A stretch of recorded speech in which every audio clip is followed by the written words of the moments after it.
स्वागत है आपका हमारे यूट्यूब चैनल पर। फ्रेंड्स, आज हम बात करेंगे टेंस के बारे में। टेंस कितने टाइप्स का होता है, तो आइए हम देखते हैं। प्रेजेंट टेंस यानी वर्तमान काल, पास्ट टेंस यानी भूतकाल, फ्यूचर टेंस यानी भविष्यकाल। तो वर्तमान काल जो चल रहा हो वो उसे वर्तमान काल कहते हैं, और जो बीत चुका हो उसे भूतकाल कहते हैं, और जो आने वाला हो उसे भविष्यकाल कहते हैं। तो आइए हम देखते हैं प्रेजेंट टेंस को। तो प्रेजेंट टेंस 4 भागों में डिवाइड किया गया है। Present indefinite tense, present continuous tense, present perfect tense and present perfect continuous tense. तो इन चारों टाइप्स को हम देखेंगे। आइए हम एक एक करके देखते हैं। प्रेजेंट इंडेफिनिट टेंस, तो इसकी पहचान देखते हैं। इन वाक्यों में काम का होना या करना पाया जाता है। इन वाक्यों के अंत में ता है, ती है, ते है, ताहू आदि शब्द पाए जाते हैं। तो आइए हम इसके अफर्मेटिव सेंटेंसेस को देखते हैं। इसके रूल को पढ़ते हैं। ही, सी, इट, नेम तथा सिंगुलर नंबर सब्जेक्ट के साथ वर्ब में यस या ईएस लगाते हैं। अब हम इसके दूसरे रूल को देखते हैं। तो आई, वी, यू, दे तथा प्लूरल नंबर सब्जेक्ट के साथ वर्ब में यस या यस नहीं लगाते हैं। आइए हम इसके एग्जाम्पल को देख लेते हैं। सीता एक मधुर गाना गाती है। सीता सिंग्स ए स्वीट सॉन्ग। तो सीता क्या है? सीता सिंगुलर नंबर सब्जेक्ट है, इसलिए हम इसमें सिंग्स लिख दिए हैं, यस का प्रयोग कर लिए हैं, क्योंकि इसमें वर्ब के साथ यस या ईएस लगाते हैं। हमने पहले रूल में पढ़ा है। तुम एक पत्र लिखते हो, यू राइट अ लेटर।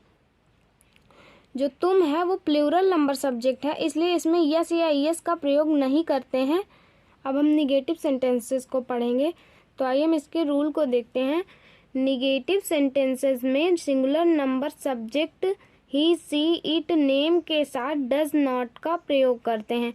और इसके दूसरे रूल की बात करें तो प्लूरल नंबर सब्जेक्ट तथा आई, वी, यू, दे के साथ डू नॉट का प्रयोग करते हैं। इसमें हम एक वचनकर्ता के साथ डज नॉट का प्रयोग करते हैं और बहुवचनकर्ता के साथ डू नॉट का प्रयोग करते हैं। आइए हम इसके कुछ एग्जाम्पल्स को देख लेते हैं। वह एक पत्र नहीं लिखता है। He does not write a letter. तुम स्कूल नहीं जाते हो। You do not go to school. अगर अब हम बात करें इंटेरोगेटिव सेंटेंसेस की, तो इसकी पहचान हम प्रश्नवाचक चिन्ह से ही कर लेते हैं कि यह इंटेरोगेटिव सेंटेंस है। आइए हम इसके रूल को पढ़ते हैं। ही, सी, इट, नेम तथा सिंगुलर नंबर सब्जेक्ट में डज का प्रयोग सब्जेक्ट के पहले करते हैं। अब दूसरे रूल की बात करें तो आई, वी, यू, दे तथा प्लूरल नंबर सब्जेक्ट में डू का प्रयोग सब्जेक्ट के पहले करते हैं। अगर वाक्य में प्रश्नवाचक शब्द आए तो पहले इनकी अंग्रेजी लिखकर फिर डू, डज, फिर सब्जेक्ट लिखकर वाक्य को पूरा करते हैं।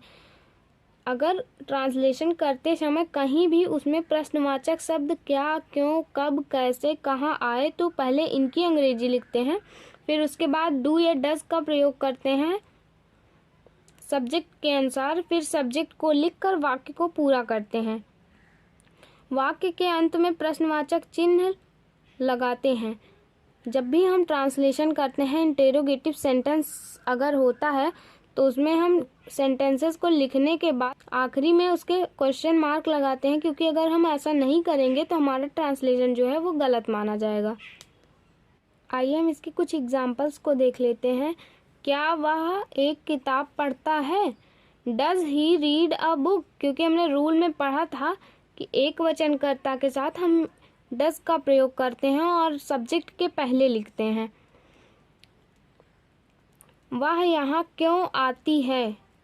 अब देखिए, हमने रूल में पढ़ा है कि ट्रांसलेशन करते टाइम अगर उसमें कहीं भी क्वेश्चन वर्ड आता है, क्या, क्यों, कब, कहाँ, कैसे, तो हम सबसे पहले प्रश्नवाचक शब्द का अंग्रेजी लिखते हैं, फिर उसके बाद डू या डज का प्रयोग करते हैं, फिर सब्जेक्ट लिखते हैं। तो यहाँ देखिए, वह यहाँ क्यों, ये हो गया क्वेश्चन वर्ड, क्यों आती है। तो क्यों में वाई, क्यों का हम पहले लिखेंगे वाई, फिर अब एक वचनकर्ता के साथ हम डज का प्रयोग करेंगे, तो क्या लिखेंगे?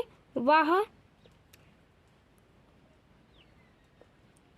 यहाँ क्यों आती है। तो इसमें क्वेश्चन वर्ड आया क्यों, तो इसकी अंग्रेजी हम सबसे पहले लिखेंगे, why does she come here? वह स्कूल कब जाता है? When does he go to school? कब, ये भी एक क्वेश्चन वर्ड हो गया, तो इसका हम लिखेंगे when does he go to school.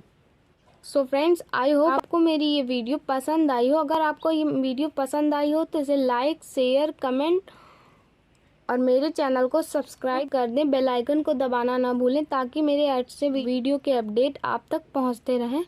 Thank you.